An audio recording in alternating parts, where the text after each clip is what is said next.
जहां दूरियां मिटती हैं, मिटाने का जज्बा चाहिए। मुश्किलें चाहे लाख आए, उनसे पार पाने का हौसला चाहिए।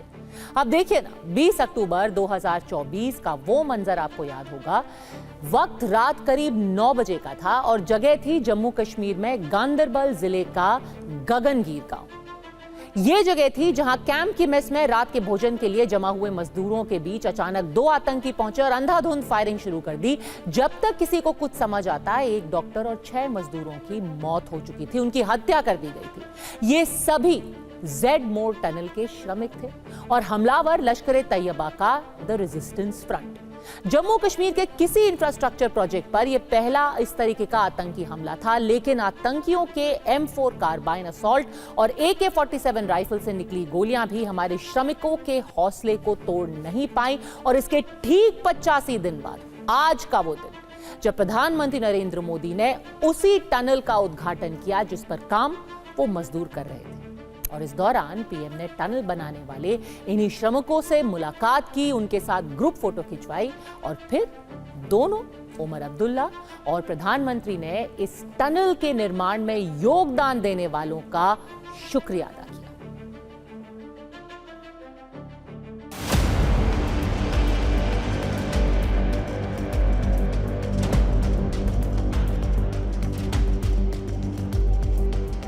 देश की उन्नति के लिए, जम्मू कश्मीर की उन्नति के लिए जिन श्रमिक भाइयों ने कठिन से कठिन परिस्थितियों में काम किया,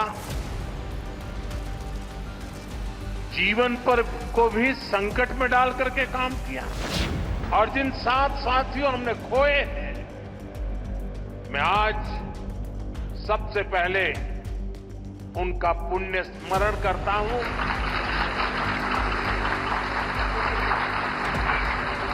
ये 7 नाम लिए बिना अगर मैं अपनी तकरीर शुरू करूं तो शायद इनके साथ एक बहुत बड़ी नाइंसाफी होगी।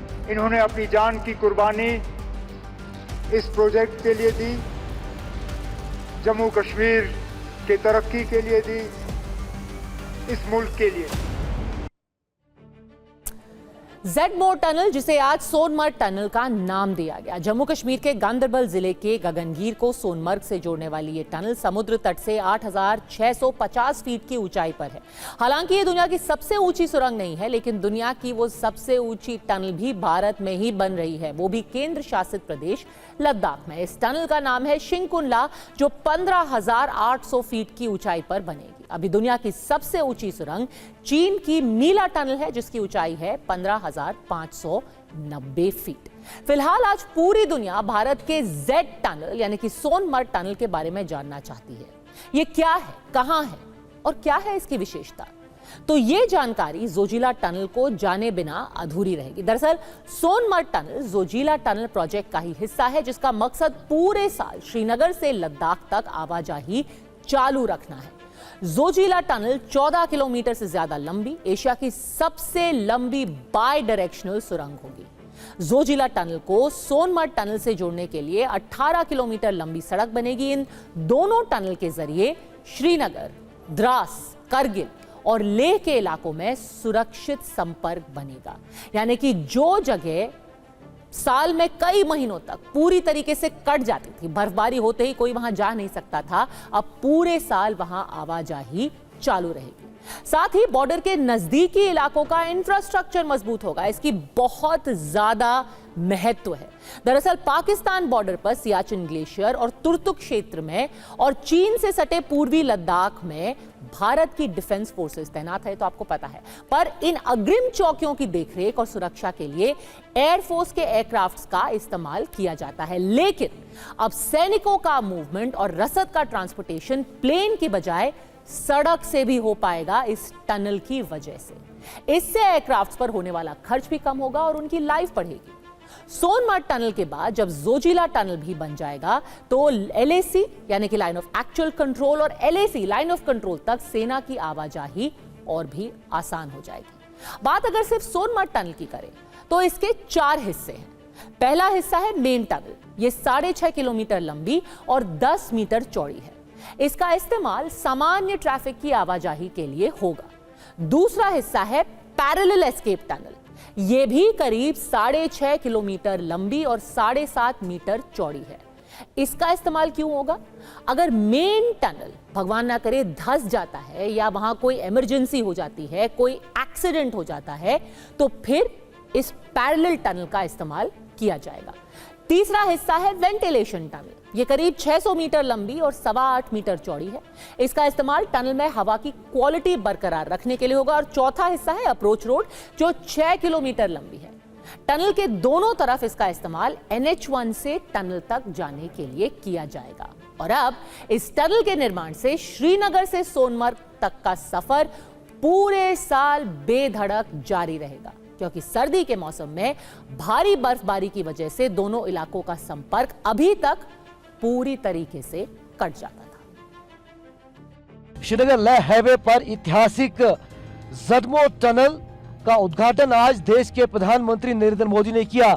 TV9 भारतवर्ष पर हम आपको एक्सक्लूसिव दिखाने का प्रयास करेंगे। इस टनल के अंदर हम जाएंगे, क्योंकि ये टनल स्ट्रैटेजिकली बहुत ही महत्वपूर्ण है। तो ये जो रास्ता है, ये भारत का लाइफलाइन है, और भारत का लाइफलाइन होने की वजह से इस टनल का बनना बहुत महत्वपूर्ण है, क्योंकि भारत लगातार अपना इंफ्रास्ट्रक्चर सरहद के इलाकों में, चाहे लाइन ऑफ कंट्रोल हो या लाइन ऑफ एक्चुअल कंट्रोल हो, वहां पर लगातार बढ़ा रहा है। इन इलाकों में जो कनेक्टिविटी है वो मजबूत होने से न केवल यहाँ स्थानीय लोगों के लिए काफी मददगार साबित होगा, बल्कि सयाहत यानी कि पर्यटन के लिए भी काफी फायदेमंद है, और यहाँ के लोगों को रोजगार भी मिलेगा। कैमरा पर्सन सैयद मुर्तजा के साथ इरफान कुरैशी, TV9 भारतवर्ष, जदमो टनल, सोनमर्ग। बस आपको बता दें कि इस टनल का शिलान्यास अक्टूबर 2012 में UPA 2 की सरकार के दौरान हो गया था। शिलान्यास तो उस वक्त के मंत्री CP जोशी ने किया, लेकिन तब कांग्रेस के महासचिव राहुल गांधी इस कार्यक्रम के गेस्ट ऑफ ऑनर थे। 2012 की बात है, और आखिरकार आज जाकर 2025 में प्रधानमंत्री नरेंद्र मोदी के हाथों इस टनल का शुभारंभ भी हुआ।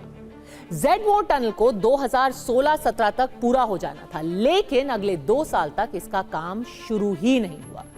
प्रधानमंत्री नरेंद्र मोदी के पहले कार्यकाल में, यानी कि मई 2015 में इसमें काम शुरू किया गया। कई कंपनियों से गुजरते हुए अंत में एप्को ने इसका निर्माण पूरा किया।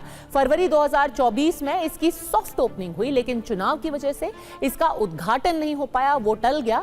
आज जाकर इसका उद्घाटन भी हो गया, लोग अब इसे इस्तेमाल कर सकते हैं। दिलचस्प बात यह है कि शिलान्यास और उद्घाटन में एक फैक्टर कॉमन था, और वो था उस वक्त के मुख्यमंत्री उमर अब्दुल्ला।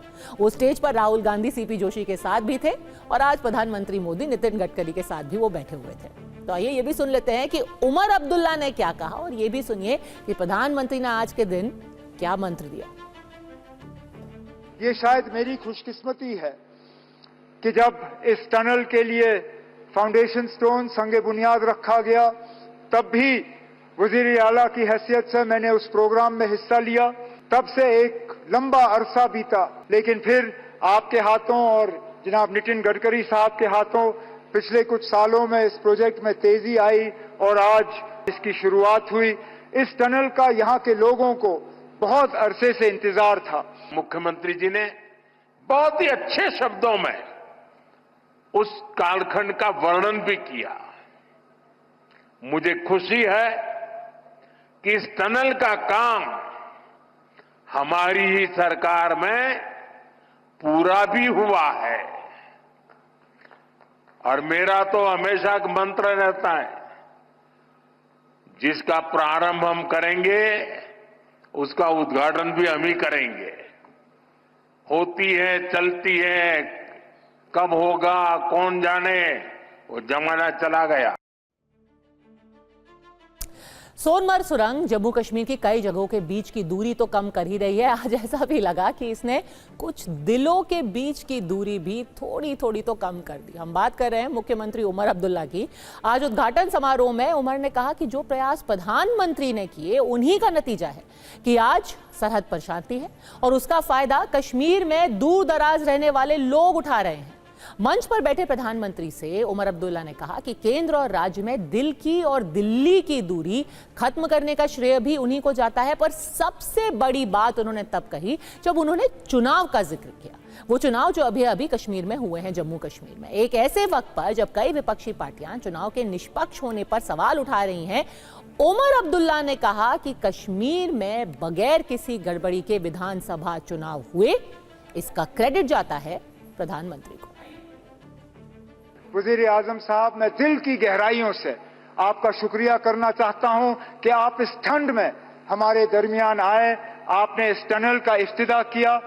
हम उम्मीद करते हैं कि इसी तरह, क्योंकि जम्मू कश्मीर के साथ आपका बहुत पुराना वास्ता रहा है, आप अक्सर बेशतर हमें याद दिलाते हैं कि कितनी बार आप जम्मू कश्मीर आए हैं और कितनी बार आप यहां रहे हैं। हम तो उम्मीद करेंगे कि बार बार आप आएं, बार बार आप हमारे दरमियान रहें और इसी तरह हमारी खुशी में शामिल हों। साथियों, 21वीं सदी का जम्मू कश्मीर आज विकास की नई गाथा लिख रहा है। पहले के मुश्किल दिनों को पीछे छोड़कर हमारा कश्मीर अब फिर से धरती का स्वर्ग होने की पहचान वापस पा रहा है। आज लोग रात के समय लाल चौक पर आइसक्रीम खाने जा रहे हैं। रात के समय भी वहां बड़ी रौनक रहती है।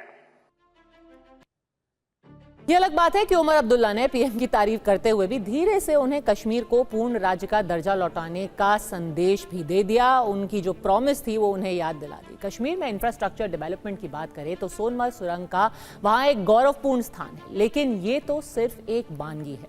आज सोनमर्ग टनल का उद्घाटन हुआ और जल्द ही जोजिला सुरंग भी बनकर तैयार हो जाएगी। इसके साथ ही घाटी में जल्द ही वंदे भारत ट्रेन भी चलने वाली है।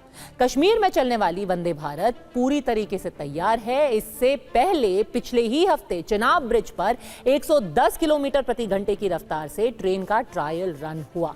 न्यू कश्मीर की ऐसी 2-3 नहीं बल्कि बेशुमार तस्वीरें देश और दुनिया देखने वाली है, क्योंकि सिर्फ 2019 से मार्च 2024 के बीच, ध्यान दीजिए 2019 और 2024 यानी कि 5 साल के बीच 4,500 करोड़ रुपए से ज्यादा की करीब 1057 सड़क और पुल परियोजनाओं को मंजूरी दी जा चुकी है। इनमें से 880 करोड़ रुपए से ज्यादा के निवेश से 290 पुल बनकर तैयार हैं, जबकि लगभग 2000 करोड़ रुपए की लागत से 338 पुल अभी अंडर कंस्ट्रक्शन है। कमाल का काम तो प्रधानमंत्री ग्राम सड़क योजना के तहत हुआ है। इसमें मार्च 2023 तक मंजूर 99% टारगेट पूरे किए गए हैं। ग्राम सड़क योजना 1, 2 और 3 के तहत जम्मू कश्मीर में 21,000 किलोमीटर से ज्यादा सड़कें बन चुकी हैं। कश्मीर के बारे में अगला आंकड़ा तो पूरे देश को गर्व से भर देगा। यहां 2018 तक कुल 9,200 प्रोजेक्ट पूरे हुए थे, जो 2022-23 तक 9,200 से 92,000 प्रोजेक्ट के आंकड़े तक पहुंच गया। बड़ी बात यह कि यह आंकड़ा खुद जम्मू कश्मीर के मुख्य सचिव ने जारी किया है। इतना ही नहीं, जिस राज्य की जीएसडीपी 2014 में 98,000 करोड़ रुपए थी, वो अब 2.4 लाख करोड़ तक पहुंच चुकी है। 98 करोड़ से 2.4 लाख करोड़। एक लंबे वक्त तक कश्मीर में बात एक दूरी की होती रही है। कई नेता इसकी बात करते थे। ये दूरी फिजिकल भी थी, मेंटल भी थी और कई बार राजनीतिक फायदे के लिए जानबूझकर ये दूरी, ये खाई बनाई भी जाती थी। लेकिन आज उस दूरी को धीरे धीरे मिटाने के लिए ऐसे कदम उठाए जा रहे हैं। भले से ही वो सफर की दूरी हो या फिर दिल की दूरी, लेकिन एक ऐसी दूरी है जिसको बरकरार ही नहीं रखना चाहिए बल्कि उसे और बढ़ाना चाहिए। हम बात कर रहे हैं उस दूरी की जो राजनीति और विकास कार्यों में कई बार देखी जाती है। कई बार ऐसा होता है कि विकास कार्यों को इस तरह से देखा जाता है कि क्या इससे कुछ चुनावी फायदा हो सकता है। लेकिन अच्छी बात यह है कि हाल ही में जो चुनाव हुए जम्मू कश्मीर में, उसमें भारतीय जनता पार्टी जीती नहीं, लेकिन विकास कार्यों और उस चुनाव के नतीजों में दूरी बरकरार रखी गई और इसी का नतीजा है कि ये टनल आज पूरा हो चुका है और बाकी जितने प्रोजेक्ट्स हैं वो भी लगातार चलते रहेंगे।